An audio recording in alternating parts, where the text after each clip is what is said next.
சக்தி ஜோதிட குழுவின் சார்பாக ஆவணி மாத பலன்களை பற்றி பார்ப்பதற்காக அடியேன் சக்தி சோமையாவும் KS ஐயங்கார் அவர்களும் டாக்டர் ஹரிஹர சர்மா ஐயா அவர்களும் வந்திருக்கின்றோம்.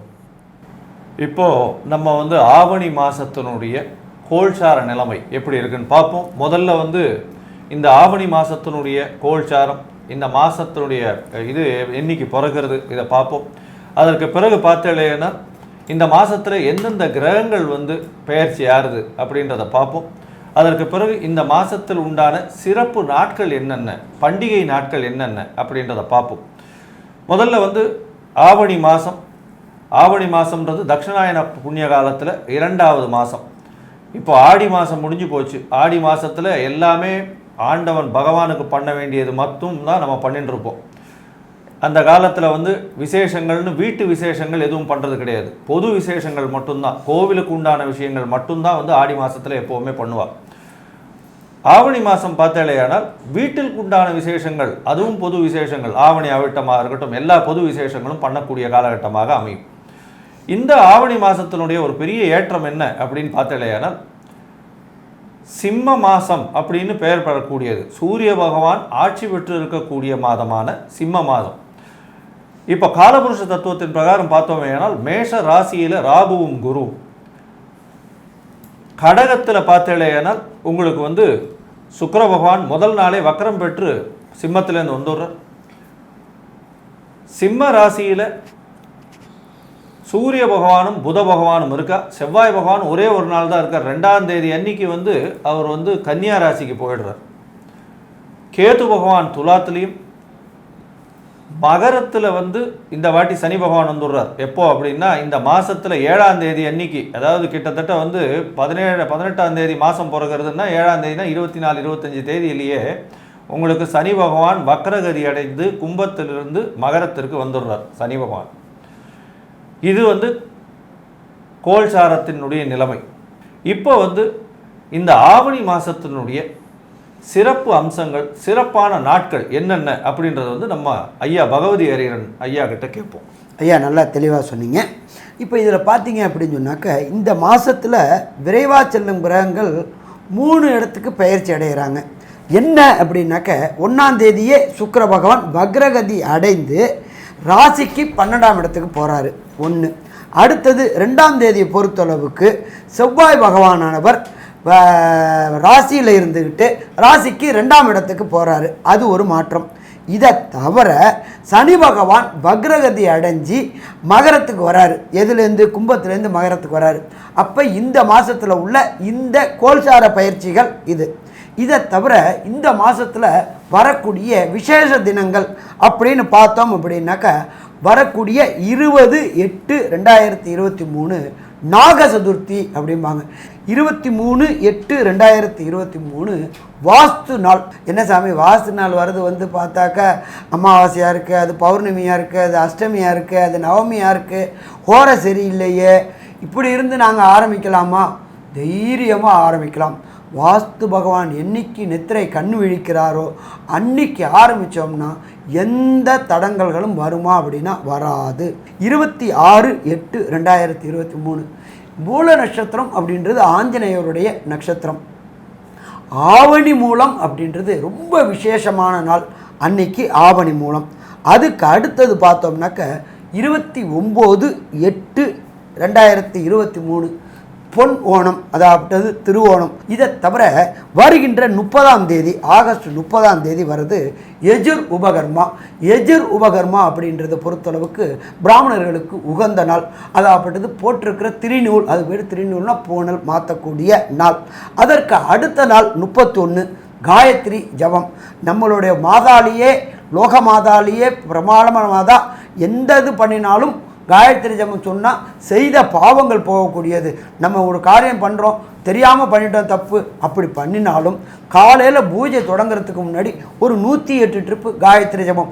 ஓம் போர்போசம் சத்சுபிரண்யம் மர்க்கோ தேவஸ்ய திமிகி திரியோயோன பிரஜோதியாத். இதை 108 நாள் பண்ணிட்டோம்னாக்க நாம் அன்னன்னைக்கு செய்த பாவங்கள், கண்ணுக்கு தெரிஞ்சு கண்ணுக்கு தெரியாத பாவங்கள் போகக்கூடிய நாள். அதே போல் வேதங்களில் பார்த்தோம்னாக்க ருக் யஜுர், சாமம், அதர்வணம் இருக்குது. அதில் சாமவேதக்காரங்களுக்கு உபகர்மா வர நாள் அப்படின்றது 17/9/2023. இவ்வளோ சிறப்புகளும் இவ்வளோ விசேஷங்களும் உள்ள மாதம் ஆவணி மாதம். சூரியன் ஆட்சி பெற்ற மாதம். இதில் என்ன ஒரு விசேஷம் அப்படின்னாக்க, ஒவ்வொரு வருஷம் ஆவணி மாதம் வருது தான் சாமி, ஆவணி மாதம் வந்தால் சூரியன் வந்து சிம்மத்தில் தான் இருப்பார், இதில் என்ன சாமி அதிசயம் இருக்குது, இதில் என்ன பொறிச்சு இருக்குது அப்படின்னாக்க, பிரகஸ்பதியான குரு மேஷத்தில் இருந்துக்கிட்டு 5ஆம் பார்வையாக சூரியனை பார்க்குறாரு. இதுக்கு பேர் சிவயோகம் அப்படின்னு பேர். அதே போல் குரு கூட ராகுவும் இருக்கிறாரு, அதுக்கு பேர் கோதண்ட ராகு. அப்போ இந்த ஆவணி மாதம் இத்தனை விசேஷங்களும் இத்தனை புனிதமும் கொண்ட மாதம். இந்த மாதத்தை வரவேற்போமா? வரவேற்போம். இப்போ அடுத்தது நாம் பார்க்க போகிறது என்ன பார்க்க போகிறோம் அப்படின்னாக்க, மேஷம் முதல் மீனம் வர உள்ள ஆவணி மாதத்திற்கு உண்டான பலன்களை பார்க்க போகிறோம். சரி, என்னென்ன பலன்கள் அப்படின்னாக்க, ஃபஸ்ட்டு பார்க்க போகிறது மேஷ ராசியை பற்றி பார்ப்போமா? சித்திரை, சுவாதி, விசாகம் இந்த 3 நட்சத்திரம் 9 பாதங்களை கொண்ட ராசி. ராசியின் அதிபதினு சொல்லக்கூடியவர் சுக்கிர பகவான். இந்த துலா ராசிக்காரர்களுக்கு கடந்த ஒரு 6 மாதம் 1 வருஷமாகவே நல்ல ஏற்றமான காலமாக இருக்குது. ஏன்னா அவங்க அர்த்தாஷ்டம சனி எல்லாம் முடித்து, அப்பா ஆண்டவா என்னடா இப்படி பண்ணிட்ட அப்படின்ற ஒரு நிலைமையில் வந்து 6ஆம் இடத்துல குரு, அர்த்தாஷ்டம சனி இதெல்லாம் முடித்து வெளியில் வந்து இந்த குரு பெயர்ச்சி ஆனதுலேருந்தே ஒரு நல்ல ஏற்றம் கொஞ்சம் கொஞ்சமாக நல்லபடியாக இருக்குது. அதுலேயும் பார்த்திங்கன்னா இந்த மாதமான ஆவணி மாதத்தில் ஒரு நல்ல ஏற்றம் இருக்குது. என்னென்னா 10ஆம் இடத்துல போய் சுக்கிர பகவான் போய் அமர்றார், கடகத்தில் அமர்றார்.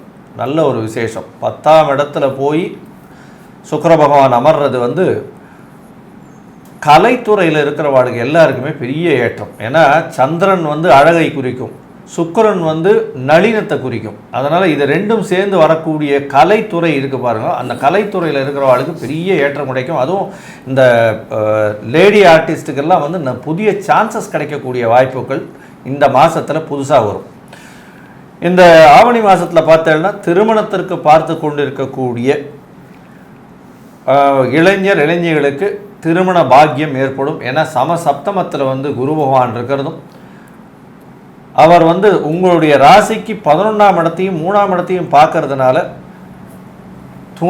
துணை அற்ற இருக்கிறவர்களுக்கு கண்டிப்பாக துணை வரக்கூடிய வாய்ப்புகள் நிச்சயமாக உண்டு. திருமணத்தின் மூலியமாக, பந்தத்தின் மூலியமாக வரக்கூடிய வாய்ப்புகள் உண்டு. இளைய சகோதரர்கள் மூலியமாக நல்ல ஒரு வெற்றிகரமான வாரமாக இருக்கும் இந்த மாதமாக இந்த ஆவணி மாதம் இருக்க போகிறது. உங்களுக்கு பார்த்தீங்கன்னா சனி பகவான் திருப்பியும் வக்ரகதி அடைஞ்சு 4ஆம் இடத்துக்கு வரார். அதனால் பயப்பட வேண்டாம். ஐயோ இப்போ தானே விட்டுட்டு வெளியில் வந்தோம், திருப்பியும் அவரே வந்துட்டாரேன்னு ஒரு பயப்பட வேண்டாம். இப்போ அவர் 2-3 மாதம் தான் இருப்பார். அதனால் தொழிலில் வந்து கொஞ்சம் ஜாகிரதையாக இருக்கும். இந்த காலகட்டத்தில் இந்த 1 மாதம் மொத்தம் வந்து சுக்கிர பகவான் சனி பகவானை நேருக்கு நேராக பார்க்கறதுனாலையும், துலா ராசிக்காரர்களுக்கு சனி பகவான் வந்து ஒரு மிகப்பெரிய ஏற்றம் கொடுக்கக்கூடியவர், மிகப்பெரிய யோகர்னு சொல்லக்கூடியவர், ஒரு திரிகோண கேந்திரத்துக்கு அதிபதினு சொல்லக்கூடிய சனி பகவான் 4ஆம் இடத்துல கேந்திரத்தில் இருக்கிறதும் ராசிநாதனான சுக்கிர பகவானால் பார்க்கப்படுறதும் இந்த மாதம் மொத்தத்துலேயும். அதனால் உங்களுக்கு பெரிய ஏற்றம் கிடைக்கும். என்ன ஏற்றம் கிடைக்கும்னா, உங்களுடைய தொழிலில் மிகப்பெரிய அபிவிருத்தி. 10ஆம் இடத்துல வந்து போய் ஒரு சுக்கிர பகவான் உட்காந்து பார்க்கறதுனால தொழிலில் மிகப்பெரிய அபிவிருத்தி. உங்களுக்கு வந்து புதிய வாகனம் வாங்குவீங்க. ஏன்னா சனி பகவானுக்கு உண்டானது வாகனம் இந்த மாதம் புதுசாக வந்து ஒரு வண்டி எடுத்தே தீருவீங்க. அதாவது 2 வீலர் வச்சுருக்கவங்க, 4 வீலர் வச்சுருக்கவங்க வந்து செடன் வண்டியோ இல்லைன்னா ஹயர் வண்டியோ இல்லை லேட்டஸ்ட் எலக்ட்ரிக்கல் மாடல்ஸில் வந்து ஹை எண்டு வண்டியை வந்து எடுக்கக்கூடிய வாய்ப்புகள் நிச்சயமாக உண்டு. இந்த மாதம் வந்து பெரிய ஏற்றத்தோடு இருக்கக்கூடிய மாதமாக இருக்குது. உங்களுக்கு பார்த்திங்கன்னா சப்தமாதிபதி 12ஆம் இடத்துல இருக்கிறது. அதனால் எதிர்பாலினத்தவர் மூலியமாக செலவுகள் கொஞ்சம் அதிகமாக இருக்கும். செலவுகள் அதிகமாக இருக்கும் அப்படின்னா, கணவன்னா மனைவிக்கு செலவுகள் அதிகமாக பண்ணுவீங்க, மனைவினா கணவனுக்கு அதிகமாக செலவு பண்ணக்கூடிய வாய்ப்புகள் உண்டு.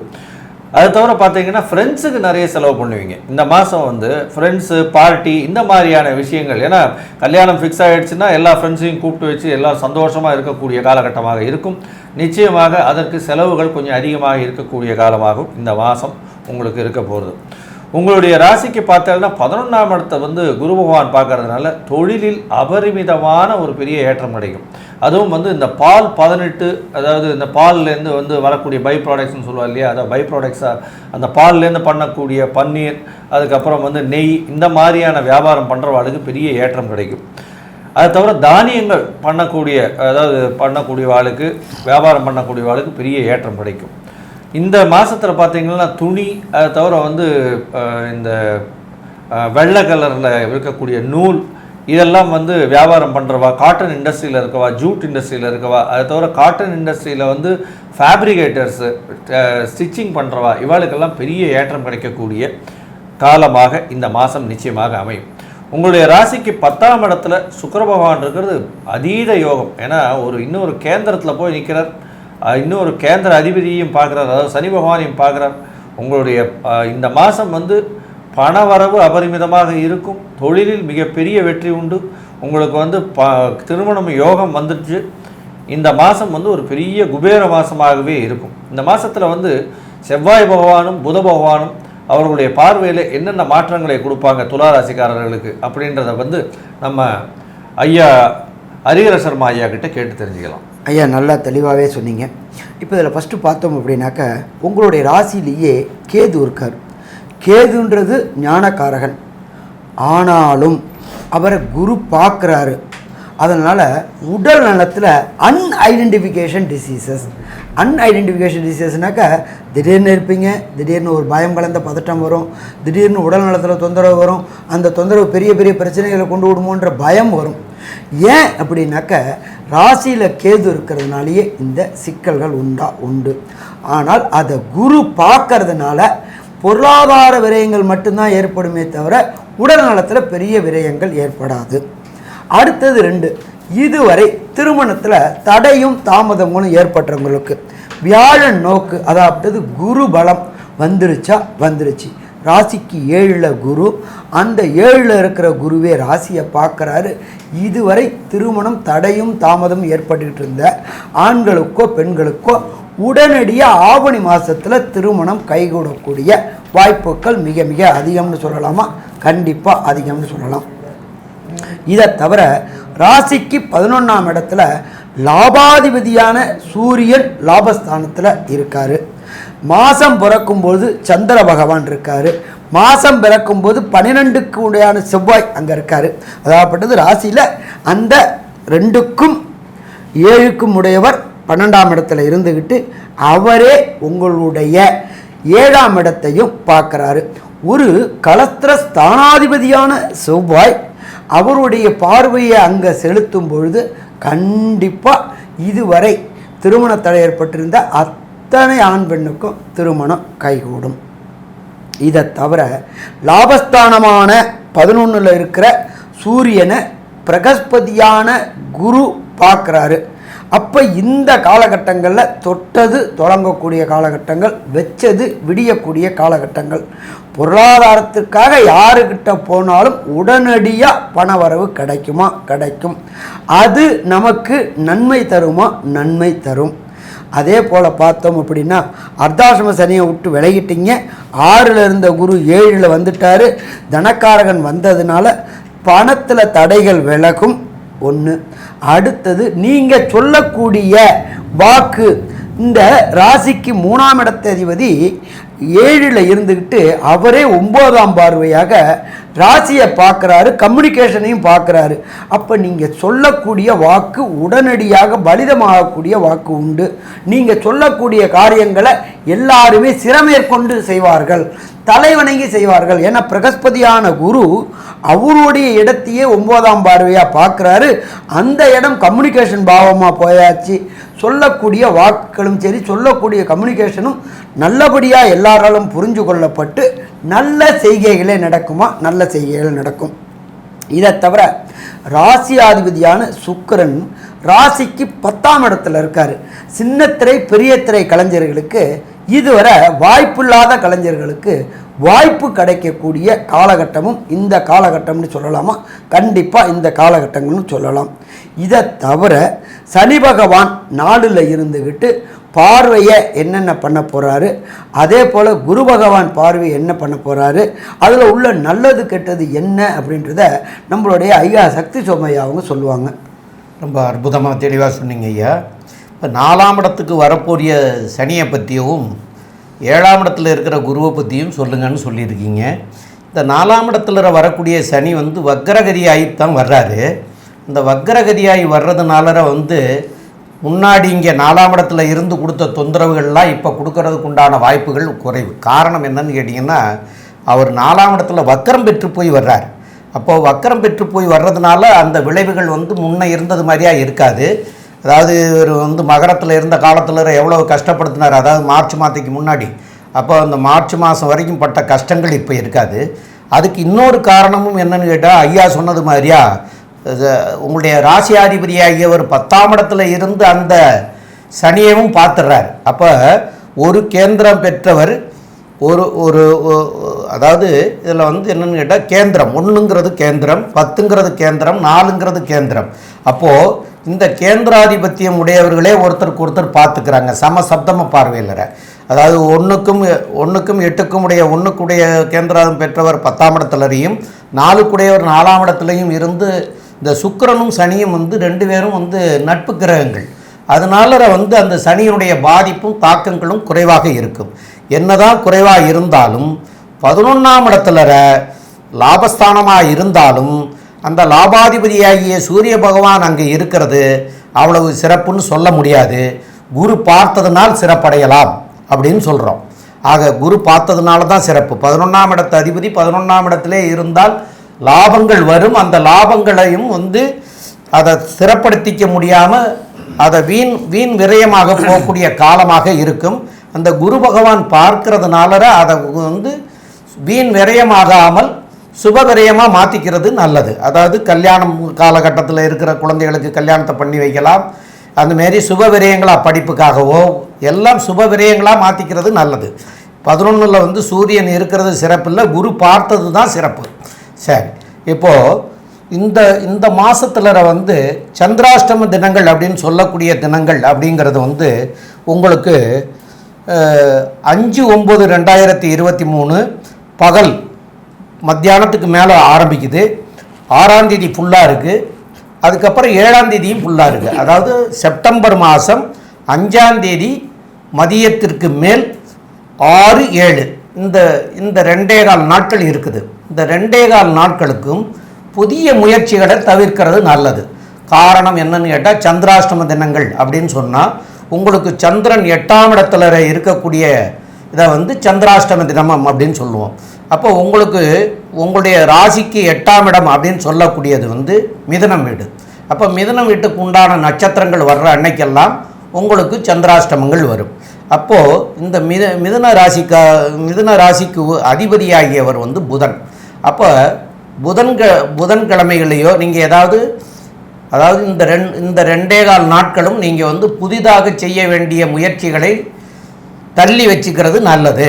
அப்படி தள்ளி வச்சுக்க முடியாது, நாங்கள் ஏற்கனவே டிக்கெட்லாம் வாங்கிட்டோம், இதெல்லாம் சந்திராஷ்டமம்னு எங்களுக்கு தெரியாது, நாங்கள் வாங்கிட்டோம், போயே ஆகணும் அப்படிங்கிற போது சந்திரன் அப்படின்னு சொல்லக்கூடியவர் வந்து அதாவது அவர் வந்து என்னன்னு கேட்டிங்கன்னா, பால், இந்த எண்ணெய் வஸ்திரங்கள் இதுக்கெல்லாம் அதிபதியாக வரும். அப்போ பாலுக்கு அதிபதியாக இருக்கிறனால நீங்கள் பாலை சாப்பிடலாம். ஒரு எண்ணெயில் வந்து தீபம் புதன் பகவானுக்கு ஏற்றலாம். இதெல்லாம் பண்ணிவிட்டு அந்த வெளியூர் வெளிநாடு எங்கேயும் பயணம் பண்ணுறதா இருந்தால் பண்ணலாம். இந்த 2 நாட்களும் வந்து உங்களுக்கு நீங்கள் பேசுகிற வார்த்தையில் இருந்து எதிரி வந்து தப்பாக புரிஞ்சுக்கிட்டு உங்களோட சண்டைக்கு வரக்கூடிய வாய்ப்பும் இருக்கலாம். இல்லைன்னா அவங்களே சண்டை பிடிக்கிறதுக்கு வரலாம். அதனால் இந்த 2 நாட்களும் நம்ம வந்து பேசாமல் விட்டு கொடுத்து போகிறது சால சிறந்ததாக இருக்கும். அப்போ இந்த 2 நாட்களை தவிர்க்கலாம்.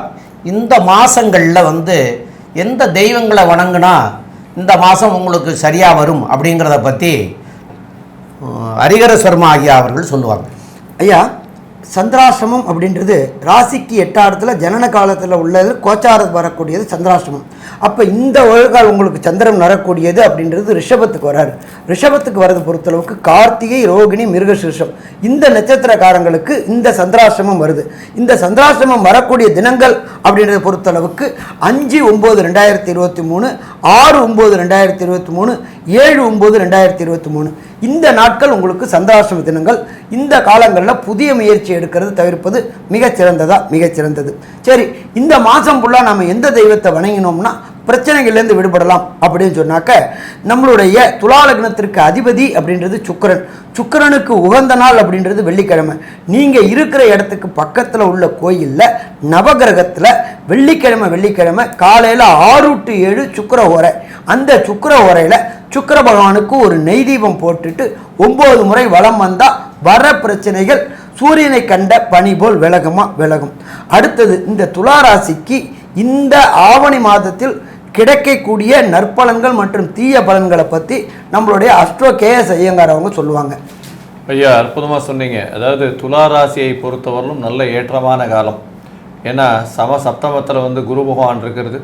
கண்டிப்பாக வந்து திருமணம் கைகூடக்கூடிய வாய்ப்புகள் உண்டு. 2வது திருமணத்திற்கு பார்த்து கொண்டிருப்பவர்கள், அதாவது கணவனோ மனைவியோ பிரிந்தவர்களுக்கும் கண்டிப்பாக திருமணம் ஏற்படக்கூடிய வாய்ப்பு உண்டு. 11ஆம் இடத்துல சூரிய பகவான் இருக்கிறது. எந்த விதமான தோஷங்களும் இல்லாத மாதமாக இந்த துளாராசிக்காரர்களுக்கு இருக்கும். ஏன்னா 11ஆம் இடத்துல வந்து சூரியன் சந்திரனோ இல்லை ராசியினுடைய அதிபதியோ இருந்தாலே ஆனால் அந்த மாதம் வந்து தோஷங்கள் அற்ற நிலையாக இருக்கும். அதனால் எல்லா விஷயத்திலையும் உங்களுக்கு வந்து சக்ஸஸ் மட்டுமே மிஞ்சும். உங்களுக்கு பார்த்தீங்கன்னா ராசிநாதன் 10ஆம் இடத்துல இருக்கிறது பெரிய விசேஷம். அதனால் வந்து எல்லா தொழிலில் மிகப்பெரிய அபிவிருத்தி கிடைக்கக்கூடிய வாய்ப்புகள் நிச்சயமாக உண்டு. உங்களுடைய ராசிக்கு 8ஆம் அதிபதியை அவர் 10ஆம் இடத்துக்கு போகிறதுனால மறைந்து இருக்கக்கூடிய தொழிலில் நிச்சயமாக, அதாவது ஃப்ரண்ட் ஸ்க்ரீனில் இல்லாமல் பிஹைண்ட் த ஸ்க்ரீன் பண்ணக்கூடிய கலைத்துறையில் இருக்கிறவர்களுக்கெல்லாம் பெரிய ஏற்றம் கிடைக்கக்கூடிய காலமாக இந்த மாதம் அமைய போகிறது.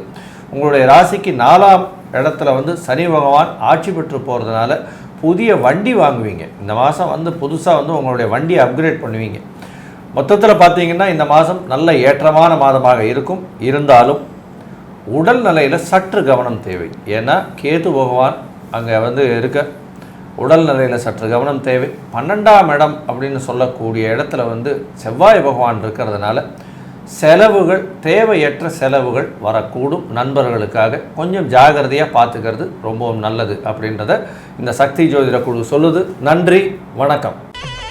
ஸ்ரீ குபேரன் டிவியை பார்த்தமைக்கு நன்றிகள். மேலும் இது போன்ற தகவல்களை தெரிந்து கொள்ள ஸ்ரீ குபேரன் டிவியை சப்ஸ்கிரைப் செய்யுங்கள். மறக்காமல் பெல் ஐக்கானை கிளிக் செய்யுங்கள்.